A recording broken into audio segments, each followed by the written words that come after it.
Hey, how you doing? This is RJ. Today I want to go over We Are Building a Spaceship. Now, We Are Building a Spaceship is a hashtag created by Richard C. Meyer over at Diversity in Comics, and it's more than just a hashtag. It's a movement.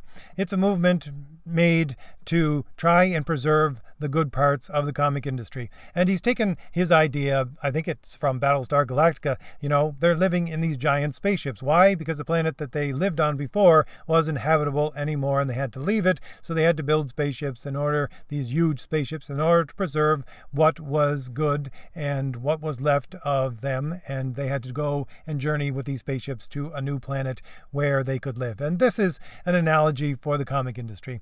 The old comic industry is dead or dying. It's a planet that's going to blow up soon. And so we are trying to, Richard C. Meyer and his cadre of crowdfunded campaign organizers are trying to build a spaceship to preserve the good parts of the comic industry and bring it to a new world where there will be a place for the comic industry to thrive. So that's what he's doing. And I think it's a really good idea. And I want to talk about it in a number of different ways here for a few minutes. And the first way I want to talk about it is Richard's always saying that, your SJWs out there, they're not just violent. They don't just destroy things. They gleefully destroy things. And he's absolutely 100% correct. I've always said on my channel here that, your SJWs are just useful idiots for your communists and socialists. And your communists and socialists believe that their utopia, their heaven on earth, is just inevitable. It's going to inevitably come upon this world. And it will come about after the revolution, because the revolution is inevitable, and the revolution is necessarily going to destroy all of these bad institutions, because all quote-unquote evil in their mind comes from just bad institutions, and all these bad institutions are going to have to be destroyed, and it's going to be violent, and it's going to be destructive, and it needs to happen, and it's going to happen. And so your SJWs, they destroy things in preparation for this revolution. They gleefully destroy everything. Why? Because they see in the destruction of everything that they destroy, they're bringing towards them and their future this utopia, this heaven on earth. They're supposedly building this utopia on earth by destroying things. And this is insane. This is insane. I realize this is insane, but this is what these people think. I think most of these people are crazy, honestly. I think they all deserve to be in a mental institution, and I don't mean one of the cozy little mental institutions you got around today. I'm talking about a mental institution you'd find in, 1890. This is the kind of mental institution these people need to be in. But they are gleefully destructive. That's what SJWs are, gleefully destructive. And the thing is that as human beings, if you're a normal, healthy human being, you're not gleefully destructive. Quite the opposite.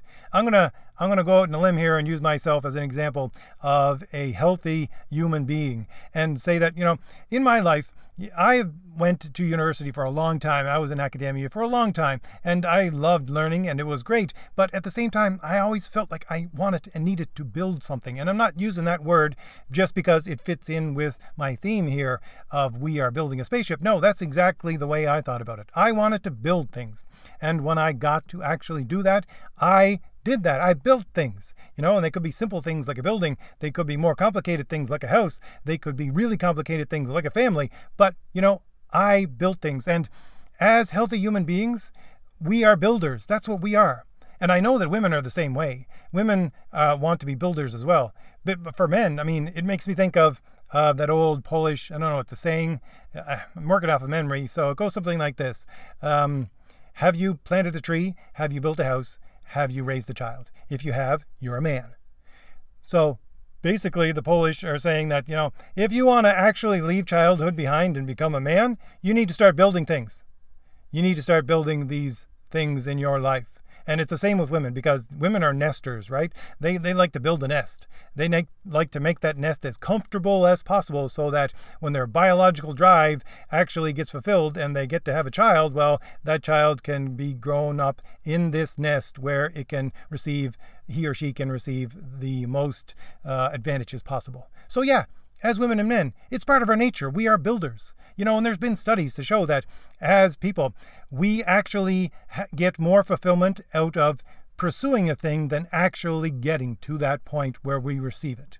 So the actual part of our fulfillment is not receiving the thing at the end, but is the building itself, is the journey itself. So yeah, we find fulfillment in building more than actually receiving the thing. The thing that we get at the end, that's just a bonus.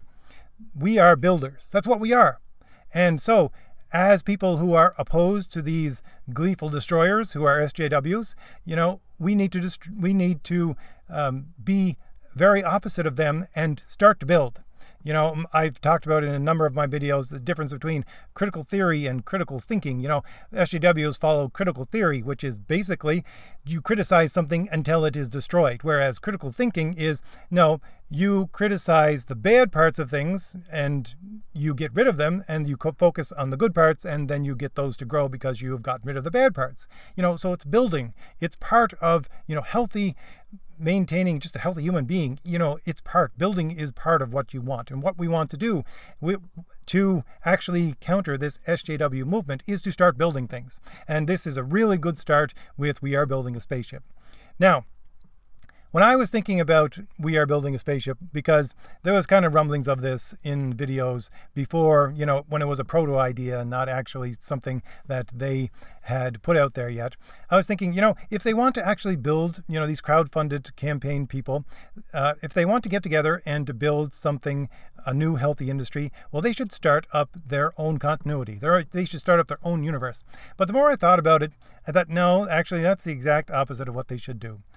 Because, as someone who's just gotten back into comics, there's a lot of comics in those dollar boxes that I could buy. A lot of X-Men, a lot of Spider-Man, and I have bought a lot of them, a lot of Fantastic Four. But the ones that I actually feel really good about and I really, really want to read are those ones that are pretty much standalones. They're from Marvel and DC, but they're standalones. They're like Marvel's Secret Wars, where you had the planet controlled by Doom, where everything was not quite the way that you remember it, but you have enough backstory so that it's a new story. Or DC's Earth 52.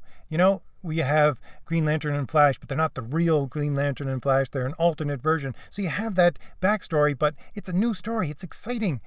But you have some footing there. And that's what Richard's trying to do with Jawbreakers. He's taking all of these characters that he loves, and he's putting them, these Marvel characters that he loves, and he's tweaking them a little and tweaking them a little more until they're made his own, and then he's putting them into a new universe of his own. And he's giving you that little bit of that history, but at the same time giving you something exciting and new. And that's great. That's what they need to do. Because you know what? That's how you keep people hungry. Because if you build a continuity, if you build an expanded universe, well, you're going to get somebody who really has a great breakout hit. And that's great and all, but then after that, you get people who start to rest on their laurels and think, well, people are going to buy this stuff anyway, so I really don't have to work that hard. But if you're part of this new industry, I would say that, yeah, you're going to have to work that hard all the time. Sorry to say, you're not resting on your laurels at all, because you need to keep yourself hungry. You're only as good as your last crowdfunded campaign. And that is because your customers are going to keep you on a short leash. They're not going to put up with any of this SJW nonsense in any way, even if it's just a little bit of political here and there. No, they're going to yank that leash pretty quickly with your funding whenever you are putting in stuff that is not promoting a healthy industry. And it's going to be a really short feedback loop there. And it's going to keep these people hungry. And keeping them hungry is the way that you get a good industry. I'm always saying, you got to listen to J. Jonah Jameson. Keep them hungry. That's the way you produce a good story. And that's what they got to do. So in this new industry that they're building, that's what they have to do. But at the same time, I got to say, if anybody out there is listening, Richard, you out there? How about you, John? I'm pretty sure that Ethan would not listen to my little videos. Now, but if anybody out there is listening, they should know that they need to take their cue, at the very least, a little bit and look into the fact that what they're trying to do, this has been done before. Because this thing that happened with this SJW taking over of the comic book industry that happened, we'll say about 4 years ago when it really took off, it happened in the publishing industry like 20 years ago. This has been around for a long time. Comics are just the latest casualty. Trust me, as someone, because I've written a novel and I'm trying to get it published, and I've been trying to get it published for a while now. And I could say, maybe it's just me and my work and my work is not good enough. But really, I'm not so sure about that, because if you look at, I said this before, go look at some publishing industries, go look at some agent company's website, right? And see how many of those agents are women. Usually about 90% of them are. See how many of them have shaved side of the head, feminist written all over them. 80 to 90% of them are, because they have these things in their bios where, oh, I did women's studies and I am looking for books for women's fiction and diverse kinds of stories. SJW gatekeeping. You want SJW gatekeeping, you look at the old industry of publishing, not comic publishing, just publishing itself. It's been there for a while. And the thing about that is that I also follow people who do self-publishing. And you know what's happening in the self-publishing world right now? Well, especially for science fiction and fantasy, that for science fiction and fantasy, self-publishing people are actually now outselling the major publishing companies for science fiction and fantasy. People have crunched these numbers. I follow the people that crunch these numbers, and I have graphs and everything stored in my computer so that I can look at them and actually, because I'm really thinking about self-publishing, So, for science fiction and fantasy, this has already happened before. There are people out there in the book industry itself who, because they have had to go through this, and they now make up the majority of the science fiction fantasy book industry. These independent sellers, they actually sell more than the actual publishing companies. So, yes, build a spaceship. Yes, keep yourself straight, keep your head on straight, and make sure you listen to your customers and keep yourself hungry. But at the same time, there are people out there who you can look towards who have done this before. And they've done it before because these SJWs have been doing this for a long time and destroying industries for a long time. And so you should look into this as well and borrow concepts and ideas that you can see have worked for other industries, for other publishing industries and self-publishers as well. So, like I said, we should support this, certainly in any way that we can. Even the smallest way is just don't buy 5 Marvel comics that you would usually buy, and just go buy a copy of Red Rooster or Graveyard Shift or Jawbreakers or any of the new crowdfunded campaigns that look good to you that are coming out now.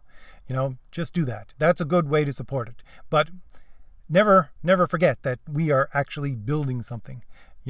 We are trying to turn lemons into lemonade and build a better industry.